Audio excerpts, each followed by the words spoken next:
Thanks for watching Heavens Declare. I'm Jim Burr, and we're doing a program today for the kids. And I've learned that adults like it too, because we got so many beautiful pictures coming up. And you know, if you ever have a chance to look through a telescope, the moon is just incredible. I could spend weeks looking at the moon. You can go to the library and get a book and learn all of the craters. And in fact, I like to work with two telescopes. I like to, when I have friends over, give them one telescope and I'll get another one, and we'll look at the moon, and I'll walk them around the moon. Look at these mountain ranges here, the Apennines mountain ranges. They're 18,000 feet tall, you know, on the moon. And if you follow the Apennines, for instance, makes an arc. If you follow that down, all of a sudden you'll see a crater that's a darker crater, and that's Plato, and that's about 60 miles across. And if you continue on down, you have a walled plain. Where a plane comes in, the lava apparently has come in, and we have sort of a big arc. And then if you follow it around here, you have Copernicus. And if you go on up above that, we have the Sea of Nectarius. We have Theophilus, Crilius, and this is a newer crater because you see it's pushed over into the other ones. And we have craters like Messier 1 and 2, and they're on the very edge of the moon. These are really fun to watch. They're small, but apparently an impact came in at a steep angle and shot matter out for hundreds of miles. You see the streamers.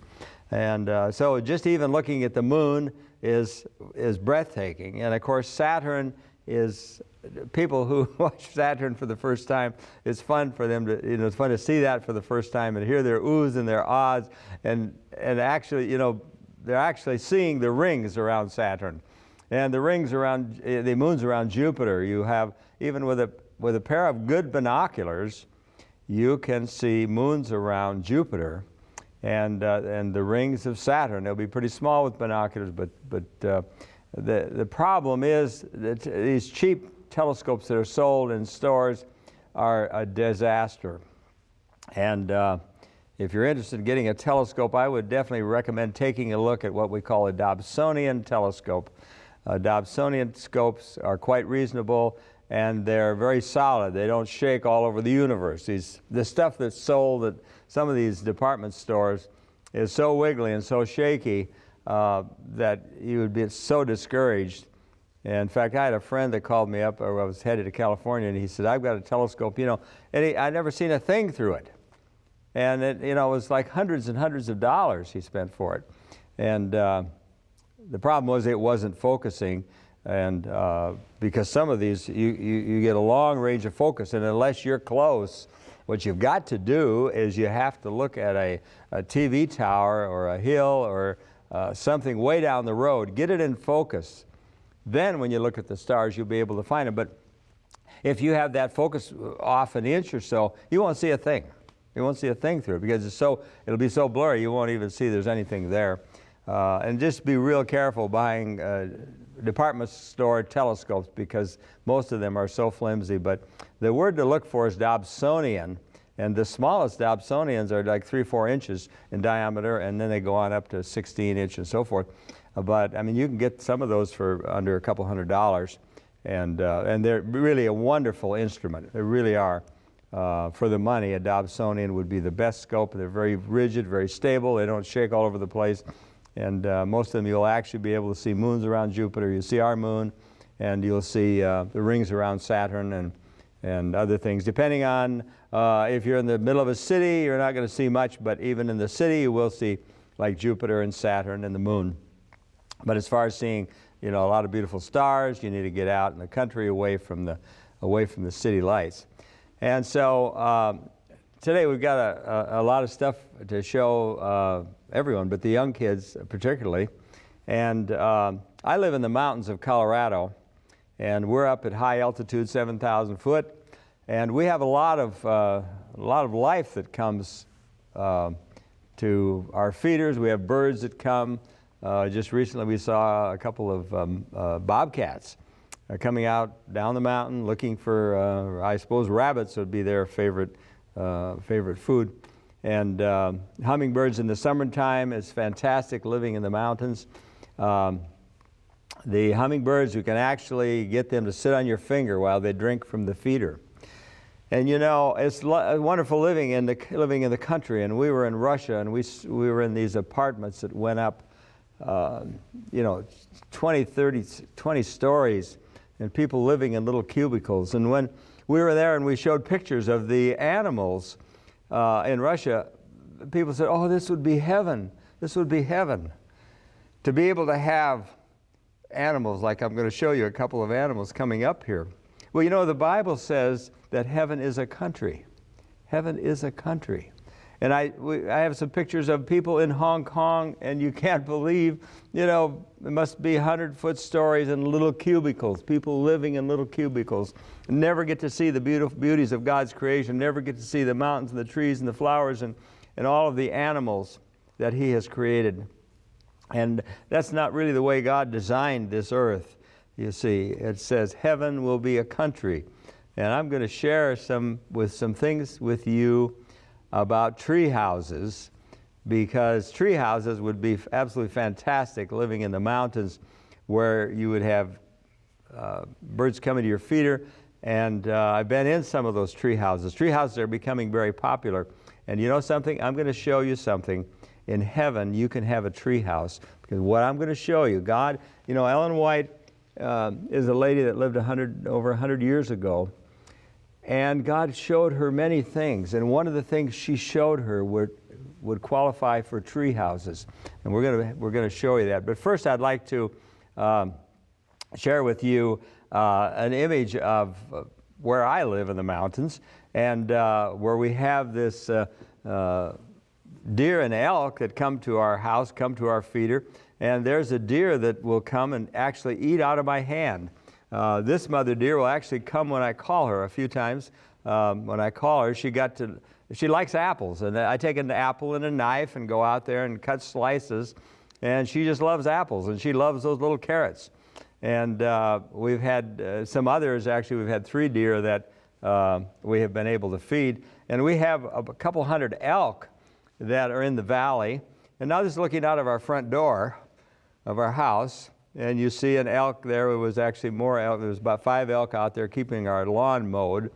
And these elk are quite tame too. I'll bet, I told my wife, I think if I worked with them, I could probably get them eating out of my hand. And with the deer, if you throw the apple out, you know, they get fairly close to you, and I don't have dogs that chase them away. And they will actually get curious if you throw an apple close to them, and they'll come up and eat it, and then you bring it closer and closer and closer. Finally, you hold it out. Well, that morning that you saw that elk, there's actually 5 mowing the lawn there, and I went out and talked to them. They just kept eating, and they'd look at me and didn't run away. And then I opened the door to go to work. The garage door was very noisy. I thought, well, that'll scare them. That didn't scare them. I drove the car out, closed the door. That didn't scare them. Drove away. They're all there. So that's kind of the way it's going to be in heaven. We're going to, you know, the Bible says the animals are afraid of us now, the fear because of the sin of Adam, the fear of you and the dread of you. But in heaven, I think you're going to get to work with these animals, and the deer and the elk, and I think it's just going to be a fantastic place. But I want to share with you some pictures of tree houses now. Kids, how would you like a tree house like this? Would that be incredible, having a tree house like that? Wouldn't that be cool? That's kind of a fantasy. It looks like a fantasy design, but we've got some other tree houses that are not. This is going to be a fantastic tree house. Look at that. How would you like to live in something like that? Wouldn't that be cool? The ultimate Swiss Family Robinson tree house. And here's another tree house that is very modern looking. Would that be cool, living in that? We've got one more coming up here, and this is a very modern one. And do you know that God gave Ellen White a vision of something like this in 2 of SG 52, Spiritual Gifts? She says, I saw the most beautiful houses that had the appearance of silver. Does that look like a silver appearing house? I saw the most beautiful houses that had the appearance of silver, supported by 4 pillars, set with pearls, which were the most glorious to behold, which were the inhabitants of the saints. Pillars, and I have probably 30 pictures of tree houses, and they're all supported on pillars. Almost all of them are on pillars. And here she saw these trees. The Bible says that heaven is a country. Imagine a tree house in the country, what it would be like to have, you know, the beauties of the sunrise and the sunset and the fresh air and the mountain, you know, the birds singing and all that. I'm going like, wow, heaven is an incredible place, isn't it? And she says that human language is inadequate to describe the reward of the righteous. It will be known only to those who behold it. No finite mind can comprehend the glory of the paradise to come. Folks, if you want a treehouse in heaven, the Bible says we're going to build houses and inhabit them. In fact, I think you may have 3 houses in heaven, because the Bible says, Jesus says, in my Father's house are many mansions. Jesus said, I go to prepare a place for you. And the Bible says you're going to build houses and inhabit them. So it could be that you have 3 houses in heaven. But a tree house, like you saw on the screen, wouldn't that just be incredible? Our next image is of our earth. And here is our earth in space. What holds the earth up? What holds the earth up? You know, what if you live in Australia and you're on the bottom of the earth? You know, remember the kids singing this song. What holds me up when the world's upside down? Well, it's so big and so small, actually, compared to the sun and other things. It's very, very small. But, you know, the Bible has a lot to say about the earth. And Jesus, you know, created the earth. And by Him were all things made, and there was nothing made by Him. All things were made by Him, and without Him was not anything made. And they used to think that the earth was flat. It looks flat, doesn't it, when you walk outside? Until we got a spacecraft. And you get in a spacecraft, all of a sudden you see the earth is round. And the Bible said that correctly, that God sits over the circle of the earth. They used to think it was flat. They used to think, some religions taught that the earth was supported on the back of turtles. And somebody said, well, what's a turtle stand on? Well, another turtle. They said it was turtles all the way down, you know. Some religions taught that it was on the back of elephants. Used to believe that it was supported on the back of Charles Atlas. And God said He hangs the earth on nothing. And here it is in space. Wow, how is it held on nothing? Well, it's gravity, isn't it, that holds the earth as it travels around the sun. And earth is just the perfect place for us to live. It is, if it was any closer to the sun, it wouldn't have to be too much closer. You would not be comfortable because of the heat. If it was further away, it would be just too cool to have life and to grow food and so forth. So the earth is just, God placed it so perfectly. And the spinning of the earth is so critical. It just turns the right amount. If it, you know, it turns every 24 hours. If it turned like every 12 hours, you would just scorch to death. The temperature, just imagine if the sun came out and stayed in the sky, you know, for a long time, you'd be overheated. And then when it got dark, it would get so cold that the temperature drops very fast. Up in the mountains where I live, it really drops when the sun goes down, because it escapes, you know, the heat escapes from the earth. And so there's so many things about the earth that are just perfectly designed. It shows, it didn't just happen. It shows that we have a Creator that had us in mind and did just a perfect job of creating our earth. And we could go take a look at the next graphic, which we have Saturn and Jupiter, Uranus, Neptune. Now you see the little Earth down there. We could put 1 million Earths would fit inside of our sun. Over about 1,300 would fit inside Jupiter. We see Saturn with those beautiful rings. Those rings extend out about 170,000 miles. If you put the rings on the edge of our Earth, it'd almost reach out to the moon. And then the 2 blue ones are Uranus and Neptune. You wouldn't want to live on any of these. These are all perfectly placed for us. You would not survive on Venus. You would die within minutes. On Mars, you couldn't last very long without all kinds of special apparatus to make you comfortable and keep you warm, and you wouldn't be able to grow any food. and Mercury would be hot on one side and cold on the other side, and Jupiter, Saturn, Uranus, and Neptune, we don't even know if you have a hard surface, if you could put a chair or if you could walk on it, because they're gas giants. We just have gas. We can't see below the clouds, so we don't know what, we don't know what is there. And on our next graphic, we have a galaxy. Now, our sun is part of 100 billion stars, more stars than you can count. And this is kind of what a galaxy looks like. It's just all these stars.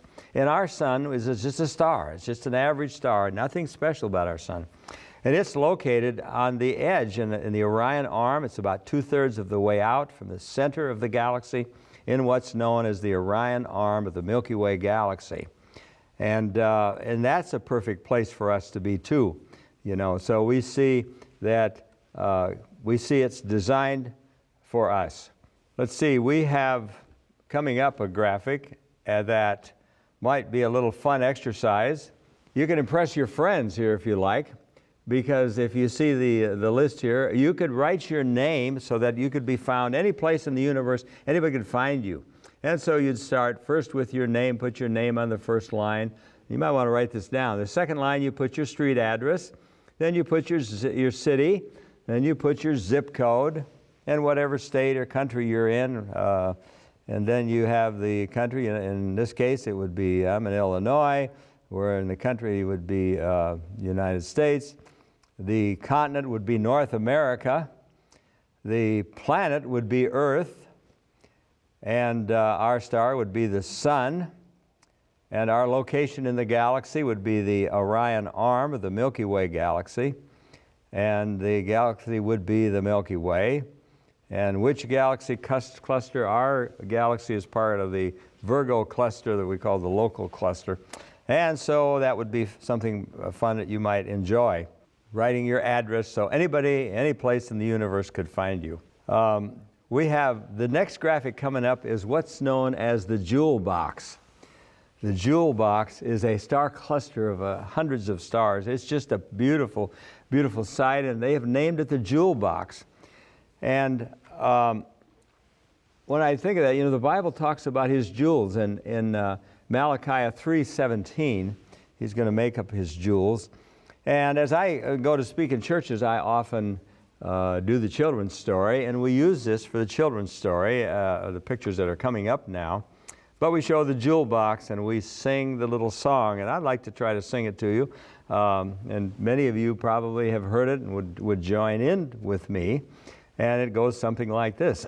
When he cometh to make up his jewels, all his jewels, precious jewels, his loved and his own. Like the stars of the morning, his bright crown adorning, they shall shine in their beauty, bright gems for his crown. He will gather the gems for his kingdom, all the pure ones, all the bright ones, his loved and his own. Then the chorus, like the stars of the morning, his bright crown adorning, they shall shine in their beauty, bright gems for his crown. And the third verse, little children, who love their Redeemer, are the jewels, precious jewels, his loved and his own. Like the stars of the morning, his bright crown adorning, they shall shine in their beauty, bright gems for his crown. Yes, you can be Jesus' jewels. And he, probably can't wait to show you the beautiful things of the heavens. I think we're going to get to travel with Jesus. I bet he just can't wait to take you, to show you the wonderful things he has created. And as we move on our program, the next graphic we have you ever looked up in the sky and you saw a cloud, something that maybe looks like a bunny rabbit? And we often see clouds that look like different things. here is coming up is a picture of a fish, and this would be, you could say, well, that looks like a red snapper fish in the sunset, a beautiful sight to see, but it looks like a fish. And then we have another one that looks like a feather, and it really does, doesn't it, look like a feather. And then we have one that looks like a hummingbird.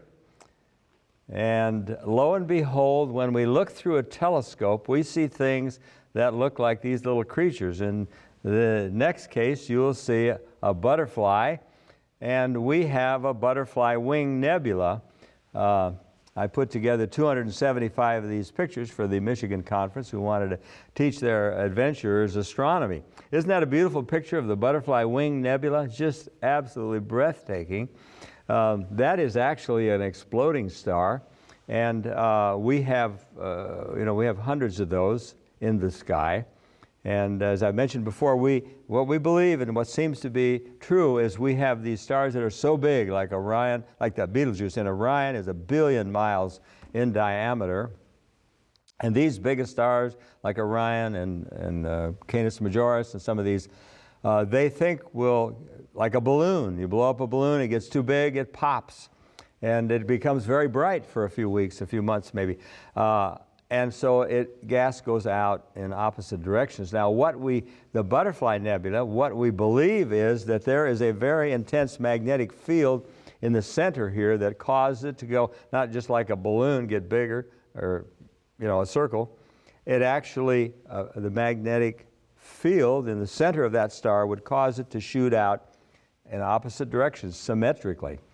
And in fact, if you could go take a look, if your kids are on the internet, look up the Van Allen belts, because our Earth has a magnetic field. That magnetic field of our Earth protects us. It protects us from radiation from the sun. And if you look at the Van Allen belts, the magnetic field around our Earth makes the lobes symmetrical, just like the butterfly wing nebula and some of the other exploding stars that we have that go out symmetrically in opposite directions. So that's why when this one exploded, it didn't just go like a big, circle, but went out in opposite directions. So we see that from time to time. There's quite a number of them that are that way. The butterfly nebula, the butterfly wing nebula is another one that does it. In our next graphic, we have some little mice. And somebody used that and called the mice galaxies. So here you see two galaxies in the next image, and they have tails. That one has a long tail on it, and so they have been named the mice galaxy. Now a galaxy is outside of our Milky Way. A galaxy is something way, way out in space. We're talking 30 million years, where it would take light 30 million years to get here from that, because it's so, so far away. We can't even comprehend what that would mean. It's just really, really far away. And the next image we have is actually of a Chevy Nova. And so there's just a regular Chevy Nova, but the next one is a supernova. It's a hot rod nova. And if you're familiar with anything in space, you know that's a term we use. So the next image that we have is a supernova in our galaxy.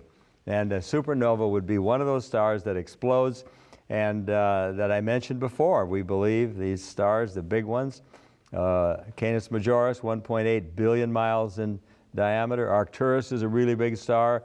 Antares is a really big star. We believe they burn up their fuel, and they get bigger and bigger and bigger, like a balloon. They get so big they can't contain themselves, and we get this big explosion. So that would be a supernova. And people have asked, what is this? If a star exploded, what does that have to do with heaven and God and a creator? There's a couple scriptures that might help us understand that. We don't know when that exploded. Is that part of the curse? Because when Adam and Eve sinned, we had curses, didn't we? But if you look at Hebrews 1 and 1 verse 11, it says, "Of old he laid the foundations of the earth, and the heavens are the works of his hands. They will perish." The heavens are going to perish, but God will endure. And so it says, "Yea, they shall wax old like a garment, as a vesture shalt thou change them." So the Bible talks about the heavens perishing. It talks about like as a vesture shalt thou change them. This is a vesture. In King James, a jacket would be like a vesture. It casts off its outer shell, and there's always a star remaining in the center. Well, we need to move along, and the next image we have is the tadpole.